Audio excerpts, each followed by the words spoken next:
नमस्कार, दिन भर की बड़ी खबरों में आपका स्वागत है।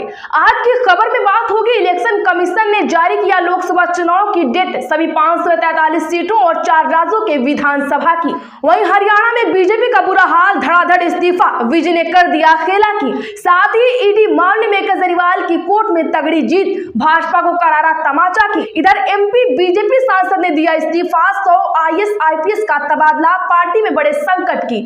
और इलेक्टोरल बॉन्ड पर राहुल के पहली बार गरजने की, साथ ही महाराष्ट्र में टिकट बंटवारे की। और खबरों के अंत में बात होगी, यूपी में सपा बसपा के चौंकाने वाले दांवों से पीएम मोदी के छूटे पसीने की। इसी के साथ आज दिन भर की सभी प्रमुख खबरों को विस्तार से जानेंगे।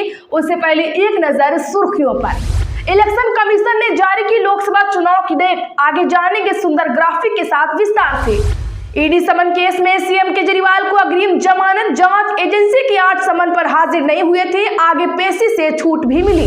राज्यसभा सांसद अजय प्रताप सिंह ने भाजपा छोड़ी, कार्यकाल खत्म होने के 15 दिन पहले दिया इस्तीफा, बोले पार्टी की कथनी और करनी में अंतर। हरियाणा में मंत्रिमंडल विस्तार पर पेच, अनिल विज के राजी न होने से देरी, सीएम सैनी से मिलकर चीफ सेक्रेटरी राजभवन पहुंचे। हरियाणा में सीएम बदलने के बाद बड़ी उठापटक, दास खदरी का इस्तीफा, चीफ सेक्रेटरी रिटायरमेंट तक छुट्टी पर, 3 मीडिया कोऑर्डिनेटर रिलीव। राहुल बोले इलेक्टोरल बॉन्ड के जरिए हफ्ता वसूली की गई, न्याय यात्रा के दौरान ठाणे में कहा मोदी अडानी एक ही है, इन्हें मोडानी कहें। असदुद्दीन ओवैसी नागरिकता कानून में संशोधन के खिलाफ पहुंचे सुप्रीम कोर्ट, सीएए पर रोक लगाने की मांग। मोदी शाह में दम नहीं कि हटा दे 4% मुस्लिम कोटा, चुनाव से पहले गले मिले ओवैसी और कांग्रेस सीएम। गायिका अनुराधा पौडवाल ने भाजपा ज्वाइन की, कहा यह मेरे लिए सौभाग्य की बात। अंबेडकर की पार्टी को 4 सीटों की पेशकश, उनके लिए हमारे दरवाजे खुले हैं, वीवीए के साथ सीट शेयरिंग पर बोले संजय राउत। आरएलपी छोड़ कांग्रेस में शामिल हुए उम्मेदवार बेनीवाल, बाड़मेर लोकसभा से हो सकते हैं उम्मीदवार। रिटायर्ड आरएएस जस्साराम चौधरी ने भी ज्वाइन की पार्टी। विधायकों की चुनावी तैयारियों पर खपा हुए अमित शाह, केंद्र सरकार में तीसरी बार सरकार बनाने का किया दावा। मेनका गांधी का क्या होगा, सुल्तानपुर सीट को लेकर असमंजस में भाजपा, हाईकमान को भेजे गए ये 3 नाम। बिहार में मंत्रियों के विभाग बटे, मांझी के बेटे को 3 डिपार्टमेंट, मंगल पांडे को फिर हेल्थ, सम्राट से ज्यादा पावरफुल विजय सिन्हा। तेलंगाना के नगर कुर्नूल में पीएम मोदी की चुनावी रैली, बोले चुनाव की तारीखों के ऐलान से पहले जनता ने नतीजों का कर दिया ऐलान। सिंधिया से डांट खाने वाले कलेक्टर को हटाया, आचार संहिता से पहले एमपी में थोक तबादली, 100 आईएएस आईपीएस इधर से उधर। उत्तर प्रदेश में दिग्गज दावेदार फेल, यहां से सपा ने नए चेहरे पर चला दांव, आपसी खींचतान में पार्टी ने खेला दलित कार्ड। लोकसभा चुनाव से पहले नवीन पटनायक को बड़ा झटका, बीजेडी के कद्दावर नेता ने छोड़ी पार्टी। शराब घोटाले में के कविता के खिलाफ पर्याप्त सबूत और गवाहों के बयान, दिल्ली की अदालत में ईडी की दलील। 4 राज्यों के विधानसभा चुनाव का ऐलान, आंध्र प्रदेश की 175, ओडिशा की 147, अरुणाचल की 60, सिक्किम की 32 सीटों पर वोटिंग होगी। बदायूं से शिवपाल यादव को क्यों उतारा, डिंपल ने बताई वजह, अपर्णा को लेकर कही यह बात। मायावती ने इस लोकसभा सीट पर चला बड़ा दांव, जयंत चौधरी को भी दे डाली खुली चुनौती। बीजेपी का चुनावी सॉन्ग, मैं मोदी का परिवार हूं, पीएम ने शेयर किया 3 मिनट 13 सेकंड के गाने में 12 भाषाएं, किसानों, महिलाओं, युवाओं का जिक्र। चलिए अब जान लेते हैं सभी बड़ी और प्रमुख खबरों को विस्तार से। उससे पहले वीडियो को प्लीज एक लाइक जरूर कर दें। लोकसभा चुनाव 46 दिन में 7 फेज, पहली वोटिंग 19 अप्रैल, आखिरी 1 जून को, नतीजे 4 जून को आचार संहिता लागू। जी हां, लोकसभा के साथ 4 राज्यों आंध्र प्रदेश, ओडिशा, अरुणाचल प्रदेश और सिक्किम के विधानसभा चुनाव की तारीखें भी जारी कर दी गई हैं। ओडिशा में 13 मई, 20 मई, 25 मई और 1 जून को वोटिंग होगी।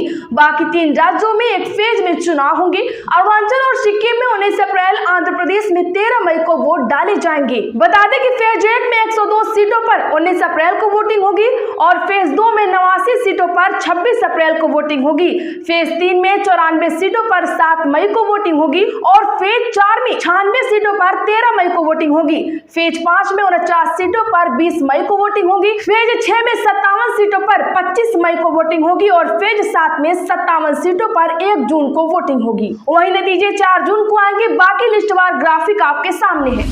ईडी समन केस में सीएम केजरीवाल को अग्रिम जमानत, जांच एजेंसी के 8 समन पर हाजिर नहीं हुए थे, आगे पेशी से छूट भी मिली। दरअसल दिल्ली के मुख्यमंत्री अरविंद केजरीवाल आज शनिवार को प्रवर्तन निदेशालय के समन मामले में राउज एवेन्यू कोर्ट के सामने पेश हुए। पेशी के 1 मिनट बाद कोर्ट ने उन्हें 15,000 के मुचलके पर जमानत दे दी। कोर्ट ने इस मामले में केजरीवाल को हाजिर होने से भी छूट दे दी है। ईडी ने कोर्ट से कहा कि वह शराब नीति को फाइनल करने से पहले हुई बैठकों और रिश्वतखोरी के आरोपों पर केजरीवाल का बयान दर्ज करना चाहती है, लेकिन 8 समन भेजने के बाद भी वो हाजिर नहीं हुए। केजरीवाल के वकील ने कोर्ट से अपील की कि उन्हें ईडी से वे दस्तावेज चाहिए जिनके आधार पर उनसे पूछताछ होनी है। कोर्ट ने ईडी को दस्तावेज देने के आदेश दिए हैं।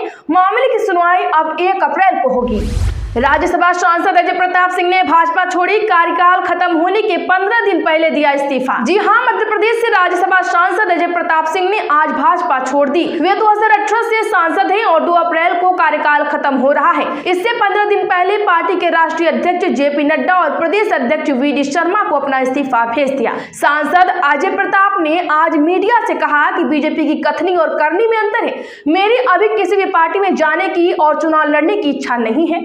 वहीं अजय प्रताप सीधी लोकसभा सीट से टिकट की दावेदारी कर रहे थे। पार्टी ने यहां से डॉक्टर राजेश मिश्रा को टिकट दिया है। हरियाणा में मंत्रिमंडल विस्तार पर पेश, अनिल विज के राजी न होने से देरी। सीएम सैनी से मिलकर चीफ सेक्रेटरी राजभवन पहुंचे। दरअसल हरियाणा में सीएम नायब सैनी की अगुवाई वाली सरकार के मंत्रिमंडल विस्तार पर पेच फंस गया है। भाजपा से जुड़े सूत्रों के मुताबिक पूर्व गृह एवं स्वास्थ्य मंत्री अनिल विज शपथ लेने को तैयार नहीं है, उन्हें मनाने की कोशिश की जा रही है। उधर अनिल विज ने कहा कि मुख्यमंत्री के शपथ ग्रहण समारोह के बाद से किसी ने नहीं की मुझसे कोई बात, न ही मुझे मनाने की कोशिश की गई। वहीं अब अहिरवार क्षेत्र के एक बड़े नेता ने अपने इलाके से 2 विधायकों को मंत्री बनाने की मांग उठा दी। वह इसको लेकर अड़ गए हैं। राजभवन में पहले हलचल घटी थी और मंत्रियों के लिए मंगाई गाड़ियां भी लौटा दी गई थी। हालांकि अब फिर से हलचल बढ़ गई है। राहुल गांधी बोले, इलेक्टोरल बॉन्ड के जरिए हफ्ता वसूली की गई। न्याय यात्रा के दौरान ठाणे में कहा, मोदी अडानी एक ही है, इन्हें मोडानी कहें। जी हां, कांग्रेस नेता राहुल गांधी की भारत जोड़ो न्याय यात्रा शनिवार 16 मार्च को महाराष्ट्र के ठाणे पहुंची। यहां राहुल गांधी ने कार्यकर्ताओं को संबोधित करते हुए कहा कि इलेक्टोरल बॉन्ड के जरिए हिंदुस्तान में हफ्ता वसूली चल रही है। कोई भी कुछ बोलता है तो ईडी, सीबीआई, आईटी उन्हें डराने पहुंच जाती है। राहुल गांधी ने कहा कि अडानी को रेलवे, सड़क सुरक्षा और बिजली, इन सभी सेक्टर से पैसा मिलता है। अडानी का मतलब नरेंद्र मोदी ही है, दोनों एक ही हैं। आप इन्हें मोडानी भी कह सकते हैं। क्या आप राहुल की बात से सहमत हैं? कमेंट जरूर करें। असदुद्दीन ओवैसी नागरिकता कानून में संशोधन के खिलाफ पहुंचे सुप्रीम कोर्ट, सीएए पर रोक लगाने की मांग। ओवैसी ने आरोप लगाया है कि सीएए द्वारा उत्पन्न बुराई केवल नागरिकता प्रदान करने को कम करने में एक नहीं है, बल्कि नागरिकता से इनकार करने के परिणाम स्वरूप उनके खिलाफ चुनिंदा कार्रवाई करने के लिए एक अल्पसंख्यक समुदाय को अलग थलग करना है। सीएए को अधिसूचित किए जाने के बाद ओवैसी ने कहा था कि धर्म के आधार पर कोई कानून नहीं बनाया जा सकता है और इस पर सुप्रीम कोर्ट के कई निर्णय भी हैं। उन्होंने कहा कि यह समानता के अधिकार के खिलाफ है।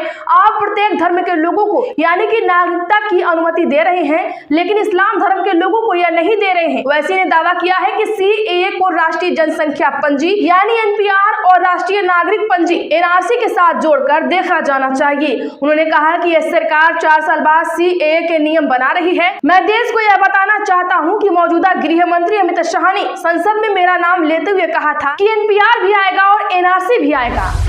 मोदी शाह में दम नहीं कि हटा दे 4% मुस्लिम कोटा, चुनाव से पहले गले मिले ओवैसी और कांग्रेसी सीएम। जी हां, लोकसभा चुनाव से पहले जहां रैलियों का दौर चल रहा है, वहीं इफ्तार पार्टी ने चुनावी सम्मेलनों में तड़का लगा दिया है। आज तेलंगाना की कांग्रेस सरकार ने हैदराबाद में एक इफ्तार पार्टी का आयोजन किया, जिसमें मुख्यमंत्री एवं रेवंत रेड्डी और एआईएमआईएम चीफ और हैदराबाद से सांसद असदुद्दीन ओवैसी एक दूसरे को गले लगाते दिखे। इस मौके पर मुख्यमंत्री रेवंत रेड्डी ने कहा कि उनकी सरकार मुसलमानों को दिए गए 4% आरक्षण की रक्षा करेगी।